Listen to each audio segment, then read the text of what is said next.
2024 ho nitatitry ny Economist Intelligence Unit. Rodibe ny mpanohitra ho an'ny demokrasia eto Madagasikara, anao etsika amin'ny mantoko mpanohitra azy ireo raha ampitso.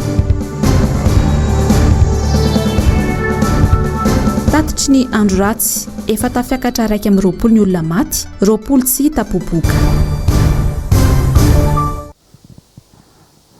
Faly tafaraka aminao indray tompoko lasy tompoko vavy amin'ity aliny zoma 20 janoary 2024 ity ary dia manatitra ny arahaba ho anao any tokantrano tonga soa ato anatin'ny fotoana ny fampalalam-baovao ny MBS.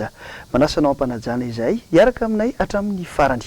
Hoentintsika manomboka izao vaovao zao dia nitatitra makasika ny fandalovan'ilay andro ratsy sy ora mikija tao anatin'ny andro maromaro izay. 20 ny tsy hita popoka hatreto, raiky amin'ny 20 ny olona maty ary mahery ny 7 alina no traboina tsy manan-kelofana amin'izao fotoana izao. Ireo ny tatitra navoaka ny BNGRC androany maraina mikasika ny fandalovan'ilay andro ratsy teto amintsika. Hatreto anefa dia mbola tsy hita taratra mazava ny fandraisana andraikitra teo anivon'ny fitondram-panjakana. Ny andinindin'izay hoentin'ny Jessica Miray sy Andry Rakotomalala. Namoaka tarehimarika vonjy-makeny avy eo anivon'ny BNGRC androany. Tatitra mikasika ny rosakorana ny fanesy teto Madagasikara ireny. Amin'ny ankapobeny, saika voakasika avokoa ny faritra rehetra eto Madagasikara. Faritra 7 ny tena nitondra takaitra mafy. Sofia, Alotra Mangoro, Boeny, Betsibok, Melaky, Analamanga ary Diana. Raha fintininy ho an'ny Madagasikara manontolo, 20 no tsy hita popoka, raiky amin'ny 20 no maty, mahery ny 7 alina no traboina. Eny amin'ny 27,707 ny trano diborano, 20 ny trano ahitana fahasimbany ary 570 ny trano rava. Mbola maro ihany koa ireo lalana tapaka amin'izao. Araka ny tatitra navoaka ny Ministera ny Fanajariana an-tany, isan'izany RNP 4, ny lalam-pirenena fa 430 ary ny lalam-pirenena fa 440. Makasika ny mety ho toetry ny andro kosa dia efa nivoaka tanteraka ny faritry Madagasikara ilay andro ratsy ka ho maina araka izany andro, akoatra ny faritra avaratra izay mbola hitoetra ny orana. Hatreto anefa, tsy mbola nahitana asa mivangana amin'ny fanjakana hatramin'ny androany, ankoatra ny sidina natao tamin'ireo faritra ny traboina. Mbola manao antsoava aza ny governemanta amin'ny vondron'olona sy fikambanana ary ny avy any ivelany. Tadio anefa ny Desambra 2024 teo, efa nisy ny fanampiana nomeny banky iraisam-pirenena Madagasikara hiatrehana ny loza toy izao, izay mitentana 50 tapitrisa $, vola izay azo ampiasaina avy ao anatin'ny 420. Tena kaisa izany io vola io, maninona no mbola manao antsoavo. Ny fahasairana ny vahoaka efa miatra manaina, izay ny fanjakana vao hitady fanampiana. Resahana mazana ny resaka demokrasia eto Madagasikara tamin'ity androany ity dia nidina ifotony izay nanao fanadihadiana indrindra mikasika izay tamin'ireo olom-pirenena. Ny orantsika ao anatin'ity sary ny Manoro Andriamalala sy Andry Rakotomalala ity izay. Maro jefim-pandrefesana ny fisian'ny demokrasia ao amina firenena iray, ny fahalalan'ny mponina ao aminy maneho hevitra. Mitombina ve zany eto Madagasikara? Ny demokrasia aloha voalohany indrindra ilay hoe gouvernement de peuple pour le peuple par le peuple, dia izany hoe ny mponina zany no mandray anjara feno ao anatin'ny maneho ny hevitra zany, no basen'ny demokrasia liberté d'expression, izay tena basen'ny demokrasia, dia liberté de presse. Dia raha eto Madagasikara manokana ny fahitako azy manjavozavo ny demokrasia. Satria raha ny tena hoe demokrasia dia libre daholo ny rehetrarehetra, afaka miteny ny heviny tsirairay, afaka mamoaka ny zava-misy ny tsirairay, libre zany no fifampiresana, fifampiseraserana. Nefa eto Madagasikara tsika samy mafantatra daholo hoe misy indraindray hoe misy voasakatsakana, misy mpanao gazety hoe migadra rehefa vao manao izay, tsy vina amintsika tsirairay zany fa efa fantatsika rehetrarehetra. Moa misy koa ny hoe teriterena, dia misy ny hoe tolotolorana vola, tapatapenam-bava. Roanjato mahery ny firenena mikambana amin'ny demokratika eto amin'izao tontolo izao, dia Madagasikara hoe efa niadopte an'izay système demokratika izay. Dia nefa ny resaka fotsiny ilay izy zany raha amin'ny hevitro manokana, satria mbola tsy ao amintsika ilay prinsipana demokrasia. Io aloha mbola tsy milamina ny demokrasia eto, mbola misy ihany ny tena raha matahory. Mpanao gazety indray mahafinaritra va misokatra tsara amin'ilay olom-pirenena. Misy tena gezay mpitondra, mpitahory mpitondra amin'ny lafiny iray jereo amin'ireny le atao mamasy ny helikoptera reny fotsiny. Mbola tsy tanteraka aloha hatreto. Eo eo amin'ny apahary zany raha arina eo amin'ny atsasany angambany zay ny tena mahalaza azy.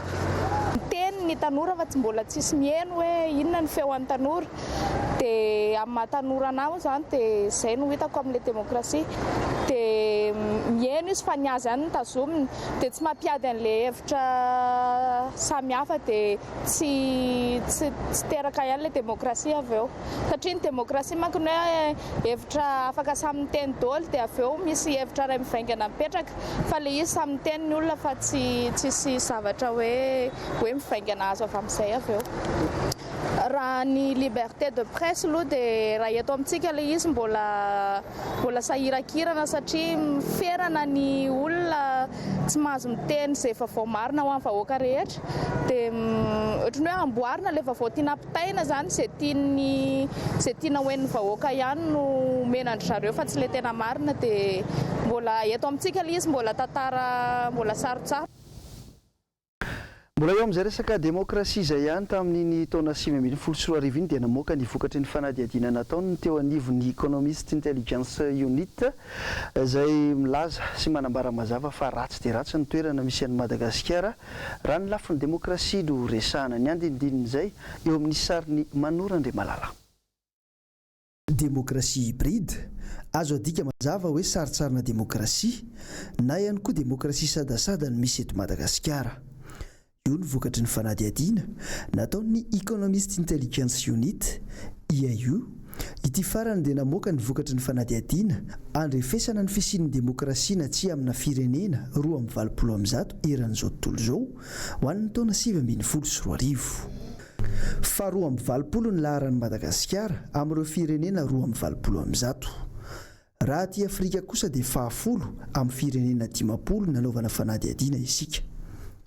Raha ity fanadihadian'ny Economist Intelligence Unit ity dia eo anelanelan'ny firenena mampiatra ny demokrasia sy ny firenena misy didy-jadona i Madagasikara.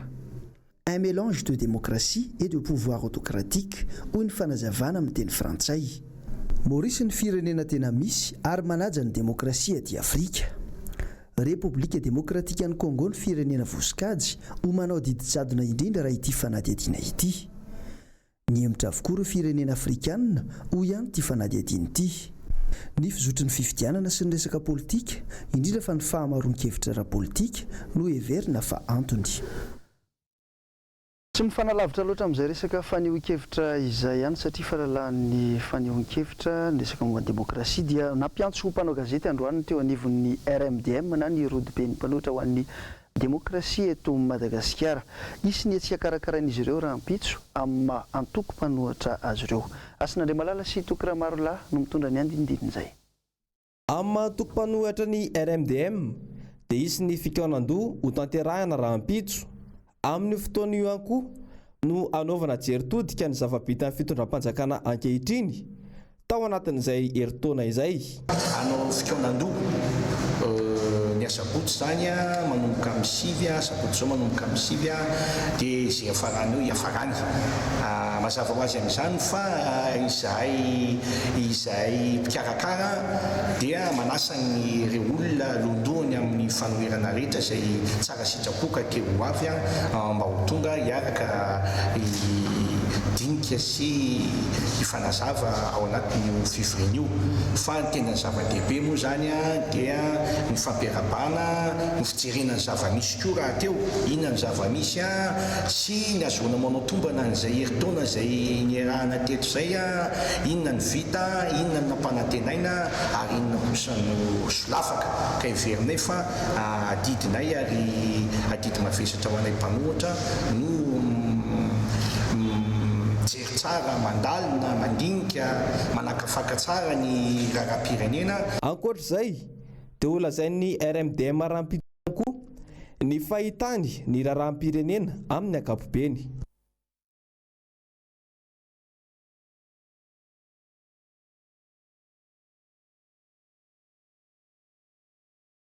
Niakatra fampanohavana indray ilay mpanao gazety ao amin'ny IBC ary fidira manandray be. Ny oratsika avy hatrany ny andinindin'izay mety ny ravitra zafy mahina. tsy miova ny fanenjehana ny mpanao gazety sady mpamakafaka politika rehefa antony fakanambavany azy teny amin'ny tobra tsy mandravany marina teo niakatra fampanoavana avy hatrany nanaraka izay. Ny fiantsonana androany moa zany dia mahakasika ny resaka hoe trano izay ipetrahany zareo any Ranosana dia resaka hoe construction illicite sy ny karazany antsoiny zareo nefa ny aty fampanoavana mola izy dia miakatra izay satria natsoiny fitsarana fa zavatra nisy androany dia mihemitra rapitso ny raharaha satria tsy mbola statué aloha ny fampanoavana ary manarak'izay koa ny mpitory tsy tonga niatrika ny fitsarana dia mihemitra rapitso tompoko ilay raharaha. Fantatritsika tsara moa ny asa fa mampanao gazety azy efa hitantsika ihany koa ilay raharaha le perquisition natao tao an-tranony izay amafisiko hoe rien à signaler ny rapport izay nataon'ny polisy izay nakeny an-trano fonenany fa ty raha ty moa zany dia niseho fotoana visy tao aorianany iny ary amafisiny koa fa misy koa ny raharaha ady madio izay ekariny aty amin'ny fitsarana mahakasika an'izao raharaha zao.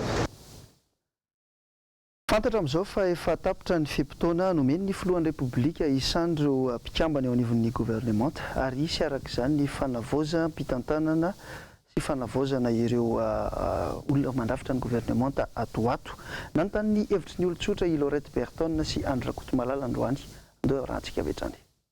Saika ny verimberina tao ambavan'ireo olona sendranay androany ny fomba fiasan'ny ministry ny serasera, ny ministry ny ponina, ny ministry ny fitsarana ary ny ministry ny fiarovam-pirenena.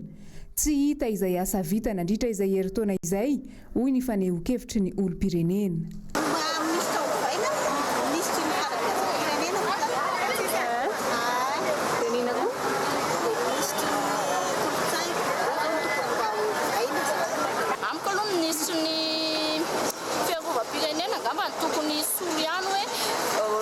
Tsara no mahasolo no manana hoe tena fanapahan-kevitra amin'ny hoe hiaro ny vahoaka tsara tokoa amin'le resaka le hoe militaire ty.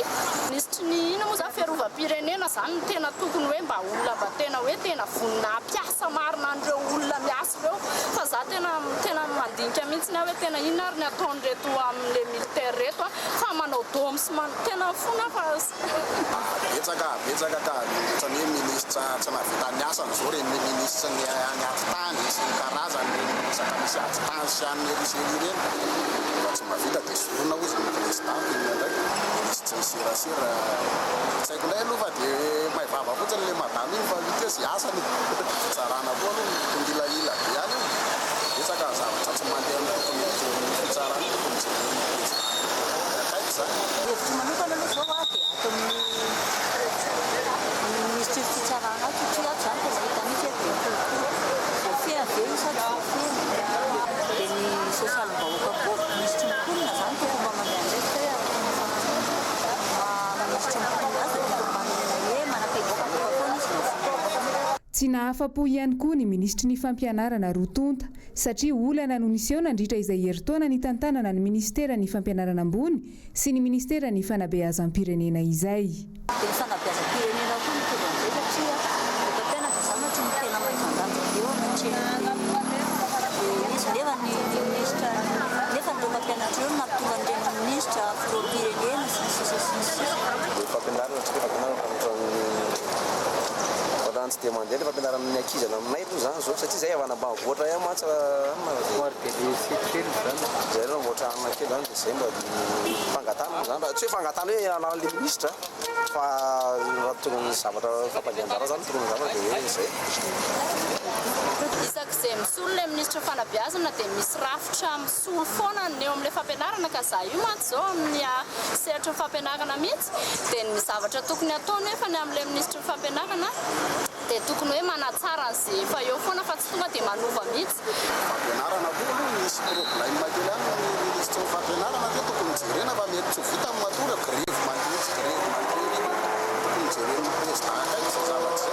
Miovaova be le taratasy zany dia bose dia mampalahelo le olona hoe mivezivezy be fa vita le izy lasa indrena manao fataovako fe disty dia aleo mba tsy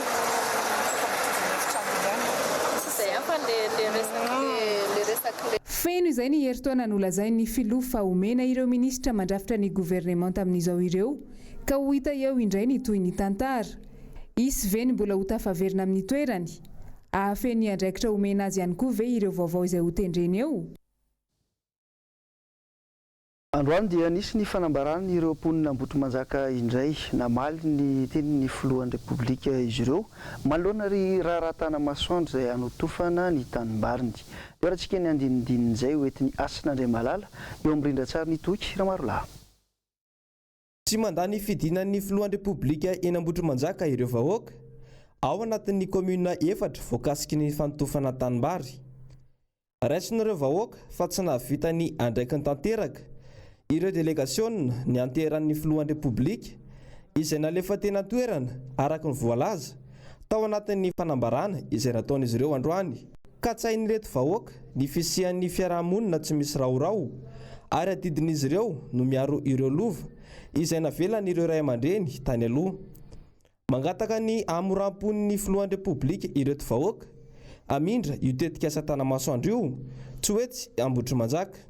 Dia ny fampiasana iny dia tsotra ihany ny lazainay azy hoe tsy mandany tetika asa tanamasoandro fampandrosoana ny firenena izahay fa antsekena izato isan-jato kosa dia ny antofana ny tambarinay sy ny agavana ny trano firenanay. Tonga nanatrika ity valandresaka ho an'ny mpanao gazety ity ihany koa ny solotenan'ny malagasy mipetraka any ampitan-dranomasina ho an'ny rahampitso dia isy ny hetsika ho tanterahan'ireo manohatra ny fanotofana tanimbary etsy anosy vita. Fa eo amin'ny raharaham-pitsarana izay ihany makasika ny fifidianana fifidianana be ny tanàna sy mpanolo-tsaina ny ny 17 Novambra 2024 lasa teo iny dia nitoy androany ny fiainoana ireo mpitory sy ireo voatory teny anivon'ny tribunal administratif manoloana ny tsy fanarahan-dalàna nandritra ny fifidianana Laurette Berton sy Andry Rakotomalala. Manao rano lava ny fiainoana sy fandraisana ireo mpirofo nataona olon-tsotra na kandida na mpanara-masony fifidianana eny anivon'ny fitsarana miady amin'ny fanjakana amin'izao. Isan'ny voaantso teny Anosy androany maraina ny kandidan'ny Timma izay nilatsaka tao amin'ny komuna ambanivohitra Ambotrolomahitsy izay niarany antsojay tamin'ny fifidianana ben'ny tanàna teo. Ny antony tolinay ny kandida IRK zany dia nontsy fanajan'ny ny lalàna eo amin'ny lalàna senia resaka ny passation satria izy dia tsy nanao passation ara-dalàna tao anivon'ny komuna fa natao tsokosoko tany an-trano passation tany amin'ny komuna Ambanivohitra Ambotrolomahitsy zany ny fampiasana mifidy dia valam-pifampolo ary ny resaka voka-pifidianana moa dia nandresy ny Timma saingy tao anatin'ny PV vitan'ny tao anivon'ny komuna dia nandresy ny IRT. Izay dia anisan'ny mahagaga anay satria tamin'ny 10 janvier teo namoaka ny voka-pifidianana ofisialy ny fitsarana nefa ny reketina napetraka anay tamin'ny 9 janoary teo dia androany zay vao nitsaraina ny momban'ny dossier anay. Efa tapa-bolana eo izay no namoaka ny voka-pifidianana ofisialy tato anatin'ny faritra Analamanga ny tribunal administratif manoloana ny fifidianana komunaly. Kanefa dia mbola mandeha hatrany ny fiainoana ireo mpitory sy ireo notoriana mahakasika ny osoka nitranga tamin'ny fifidianana iny. Mbola isy ve izany ny fepetra na fiovana didy indray raha toka mitombona ny fitorian'ireo olona ireo efa mandeha manko ny fifamindra-pahefana isa-tsokajiny amin'izao. Fa eo amin'ny fankalazana ny andro iraisam-pirenena ho an'ny fanabeazana kosa indray dia nitondra ny heviny mikasika ny fikorosoan'ny fampianarana amin'izao fotoana izao androany. Nisy olombavim-bahoaka ny Madagasikara anisan'ny voalaza voalohany tao anatin'izany ny fitokonana etsero izay ataon'ny mpanabe sy ny mpianatra eo ihany koa ny tsy fandraisana andraikitra ataon'ny fitondram-panjakana. Ny andinindinizay hoentin'ny Ravirazafy Mahenina eo amin'ny sariny toky Ramarolahy. Tsy misy ny antsoina hoe continuité de l'État eo anivon'ny fitondrana amin'izao fotoana izao raha ny fampianarana no resahana. Ny PSU nanitra fampianarana ho an'ny fanabeazana izay novolavolaina nampy ny zaza malagasy sy ny ray aman-dreny toy ny vanim-potoam-pahavaratra toy izao izay miato ny fampianarana ho an'ny faritra sasany. Voasorana tany PSU nefa rehefa fahavaratra ny olona dia sahirana dia tokony ho vacances ampianatra eo koa ny maitso ahatra izay jerena anatin'izy eo koa ny resaka budget izay manomboka aty amin'ny marsa zany voajerena izy dia saosa dia hita izy fa hoe tokony mba nijerena ihany tao tao anatin'izay ary ao anatin'io koa dia hoe raha lafa be le fampianarana ao anatin'ilay izy dia io nke azo atao na ampianana io dia jerevana arak'izay le izy fa tsy hoe rehefa PSE nataon'ny olona teo aloha dia tsy misy-ampiarina dia ratsy daholo io tokony hanoana daholo ny tenin'ny olona ao anatin'izay ary tsy adala akory ny olona matoa nanao an'iny PSE iny fa olona maro mihevitra mieritreritra tao anatiny. Any amin'ny minisitra apetraka eo anivon'ny ministera amisahana ny fampianarana no tokony sy vanina tsara ho hiatrano ny fanazavana. Tokony olona mpampianatra aloha malala tsara ny lafiny ara pédagogia manahirana ny mpampianatra ny mpianatra malala tsara ny sekoly-mpanjakana ny sekoly privé na ny université mpanjakana ny université privé dia tokony ho mpampianatra voalohany.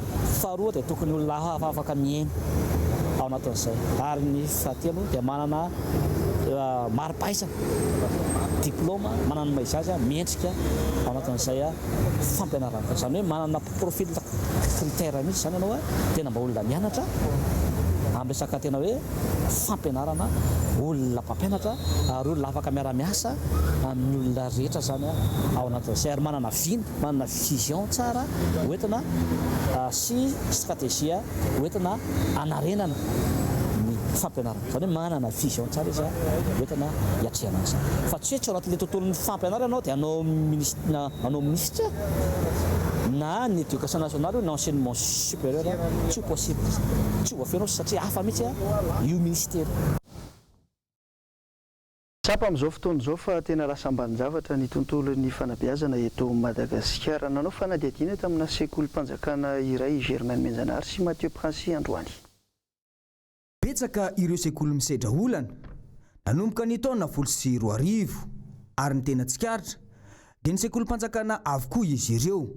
Natao ambanin-javatra tanteraka ny fanabeazana nanomboka tamin'ny taona io anka ny ray aman-dreny no mizaka ny tseran'ny aina amin'ny adidy any an-tsekoly. Ny fitondram-panjakana sy ny ministera pia no tomponatoka voalohany eo amin'ny sehatry ny fanabeazana. Matoa tsy mandeha araka ny tokony ho izy ny fanabeazana eto amintsika dia ireo no tsy mahafeny andraiky ny manoloana izany. Ny maître Frama ma zany aminay eto atreto zany tamin'ity taona ity dia somary nakatakatra kely zany izy satria lasa valo zany izy amin'izao zay zany zava miampikaramana eto dia izy valo zay zany dia roa amin'izay ihany no subventionné dia ny enina ma zany dia ny Frama zany miezaka ihany raha ity sekoly ity aloha raha tena izy dia mety io atoko hoe eo amin'ny 1000 élèves zany tokony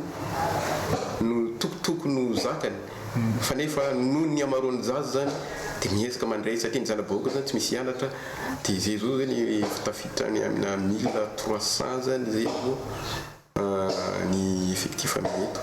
Mikasiky recrutement zany dia zay nenay teto ma zany 2013 no le farany atao hoe nahato indrindra fankatahana nenay raha ohatra misy azo ana zany dia hoe fanampiana zany indrindra fa nivolany fireny zany mba tokony mba makamakatra kely raha ohatra ka azo raha misy ihany ny possibilité mba nampimpiny le vesatra ray aman-dreny. Raha ny hita dia tsy laharam-pahamehana ho an'ny fitondram-panjakana ny fanabeazana eto amintsika. Tsy ny ambaratonga fototra ihany fa hatrany amin'ny université. Porofony zany ny fitakiana izay ataon'izy ireo tsy misy valiny ka mahatonga ny fitokonana lavareny sy maro lafy. Io ihany koa ny fanakorontana ny ninana novolena eny anivon'ny ministera pia toy ilay panier garni ka niteraka olana ho an'ireo mpampianatra hatrany amin'ny faritra mihitsy.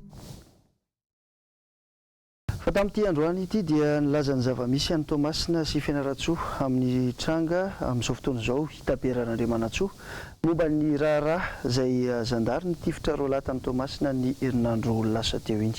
Nanao fanadihadiana momba izay indrindra hiasin'Andriamalala sy toky Ramarola. Tsy faly ny vahoaka ao Tomasina sy Fianaratsoa amin'izao fotoana izao taoriny namono ny zandary ireo roa lahy izay voendrikendrika fa dahalo. Mitady fanazavana mazava ireo zanak'ireo faritra roa ireo manoloana ny famonoana ankitsirano ny zanak'izy ireo. Tezitra ny ray aman-dreny sy desitra ho tamatava ao amin'izao fotoana izao fa andao aloha andevina vita tamin'ny afako many ny fandevenana dia efa verinao izy zao dia ho isy zavatra zany protestation zany tena atezerana amin'ny zavatra ataony ray aman-dreny Sydesta zay nanasona ny ray aman-dreny rehetra sakanavaka na ray aman-dreny avaky-voatany izy na ray aman-dreny eran'i Madagasikara ka tsy manaika ny zavatra ohatran'io ka sy ekeny zay avy amin'ny simasinana anazy zany indrindrindrindra faritany fianarana indrindrindrindra fa ny RDM zay sy manaika ny zavatra sy mandeha ohatran'izao ka ho hitasika eo ny toiny eto zay dia manao asoavy ho an'nympozina fazakana omeo anay Sydesta saritany fianarana izy io nitifitra io tokony fantatray arety dia manao asoavy ho ame zanaky fianarana manontolo sy anaikan'io ary ho any vahoaka malagasy manontolo indrindra mpanao politika sy anaiky zavatra mitranga ohatran'io. Raha ny fanazavana trany dia mpiavana ireo mpirahalahy eto ary andrasana ny fanambahan-kevitry ny ray aman-dreny any an-toerana. Eo amin'ny tontolon'ny kanto sy ny asa soratra kosa indray dia feno 30 taona androany amin'ity taona ity moa zany ny nampanoratra sy poeta zay ho an'ny mitondra ny solona anarana hoe ny Vetso nao marihana tamina lanonana niavaka izay tetsy amin'ny tranom-bokim-pirenena androany. Eo rahantsika ny andinindin'izay Laurette Berton sy Andry Rakotomalala. Manana anjara toerana eo amin'ny fitaizana sy fanabeazana ny fiarahamonina ny mpanoratra sy poeta. Adinidino izy ireny indraindray ary latsaka farany mihitsy aza. Ny tsy fahampian'io enti-manana ihany koa etsy andaniny isan'ny sakana iray ho an'ny mpanoratra malagasy. Betsaka ny olana ohatra fotsiny hoe ho an'ny Vetso manokana zao efa manana boky miisa 10 izy voasoratra ao anaty solosaina kanefa mbola tsy natompo na iray aza. Zany hoe ny olana zany dia resaka vola ahafahany malagasy manotana izy. Sarotsarotra ihany fifampirarahana amin'ireo tranom-pamokatra tranom-pirinty manotana iboky atao lalaina ny teny malagasy atao ankafizina inge ny tenitsika maty isika tsy firenena isika na tsy manana natao hoe tenitsika ka atao kolokolointsika azavariana amin'ny fanatontoloana sy ny ataoko anaty faranososina ny abréviation lasa disipelina avokoa ny soratrasoratantsika rehetra fandao kolokoloina ny teny malagasy. 30 taona no niaina tao anatin'ny famokarana ny kanto ity mpanoratra iray ity. Manana ny mampiavaka azy izy izay tarafina ao anatin'ireo asa sorany. Ny asa soratra ny Vetso dia miompana amin'ny fijery miabo avokoa, fijery lavitra. Tiako loatra ilay teny filavatry ny sekoly anankiray izay manao hoe viser haut et viser loin. Tsy ny androany ihany fa mila mitsinjo ny rahatray hoe hatraiza moa mitakatra ity asa soratra ataoko ity moa hoe eto ambanimaso ty any sa hijery lavitra. Izay zany tena voizin'ny Vetso ao anatin'ny asa soratra. Fijery miabo, fijery lavitra, mijery ny lavitsaran-javatra mandrakariva. Tanjona apetraky ny Vetso ho an'ny 30 taona manaraka ny anota ho boky an'ireo asa sorany marobe mba hitoetra ho lovain'ny taranaka sy ho vavolombelon'ny tantara. Any ampitan-dranomasina kosa no anoizantsika ity vaovao ity eo amin'ny lafiny fahasalamana dia mianaka ny aretina coronavirus amin'izao fotoana izao any Chine any. Maro amin'ireo mponina any an-toerana no efa lasibatra vokatra izay. Ny andindiny avetrany. Toy ireny ny fitrangan'ny aretina ny Chine. Misy tonga dia midaraboka tsotra izao ary maty ao aorianan'ny segondra vitsy. Tsy maharaka ireo hopitaly any Chine miparitaka ny valana aretina coronavirus amin'izao fotoana. Eo anatrehan'izany dia nanapa-kevitra ny fitondrana any an-toerana fa hanangana hopitaly ao anatin'ny 10 andro. Hopitaly izay heverina fa hazaka marary mihoatra ny 1000 izy ity raha ny fanazavana. Amin'ny 3 febroary ho avy izao no hisokatra ity hopitaly ho an'ny Chine ity. Efa mahatratra 3valonjato izao ny olona tratran'ity aretina ity, 420 ireo namony ainy. Ny OMS moa dia manao fanentanana ho an'ny rehetra hiatrehana no mety ho fiparitahana ity valana aretina ity.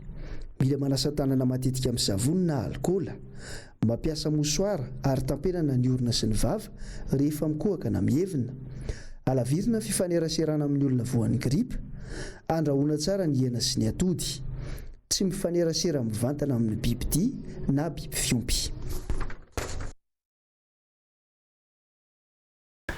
marana antsika tanteraka ny vaovao amin'izao alina izao dia ndeha raha antsika ty sary tsy akiteniteny ity tany samborano tany ambanja-tany.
Tapitra ny vaovao tamin'ity alina ity ankasitrahana tokolasy tokovavy ny safidinao miaraka hatrany amin'ny MBS ary isaorana feno ihany koa ny teknisianina ny mpanao gazety ireo rehetra niara ny sala tamin'ny fanatontosana izao vaovao izao mametraka ny mandrapitafa ho amin'ny manaraka indray ny tenako samito in'Andriamanitra veloma tompoko.